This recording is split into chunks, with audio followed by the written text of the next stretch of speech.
நவகிரகங்களில் சூரியனுக்கு அடுத்து சந்திரன். சந்திரன் திசை நடப்பவர்கள் அமாவாசை பௌர்ணமி நாட்களில் விரதம் இருந்து பொங்கல் வைத்து வழிபட சந்திரனால் உண்டான நற்பலன்கள் அதிகமாக கிடைக்கும். பொதுவாக பௌர்ணமி அன்றோ அமாவாசை அன்றோ அம்மனை வழிபட வேண்டுதல் சாலச் சிறந்தது. எப்பொழுதும் சந்திரனுக்கு பொங்கல் வைக்கும் பொழுது கற்கண்டு பொங்கல் வைப்பது மிகுந்த லாபத்தையும் உங்களுக்கு தன்னம்பிக்கையும் அது கொடுக்கும். சந்திரன் என்றாலே ஒரு நாள் அமாவாசை, ஒரு நாள் பௌர்ணமி.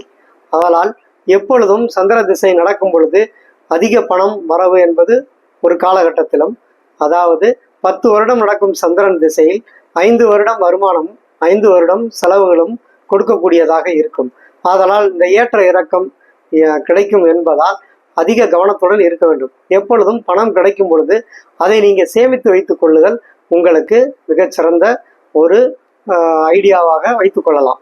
சந்திரனை பொறுத்த வரைக்கும் நீங்கள் சந்திரனார் கோயில், அதாவது நவகிரக கோயிலான சந்திரனுக்கு போய் வழிபட்டு வருவது உங்களுக்கு நன்மையை உண்டாக்கும். திங்கட்கிழமை சந்திரன் கோயிலுக்கு சென்று சந்திர கோரையில் சந்திரனை வருடத்திற்கு ஒரு முறையாவது வழிபடுவது உங்களுக்கு சந்திர பகவானால் உண்டாகக்கூடிய நற்பலன்களை அதிகப்படுத்தும். தீய பலன்களை உங்களுக்கு குறைத்து கொடுக்கக்கூடிய நல்ல ஒரு வழிகாட்டியாக இருக்கும்.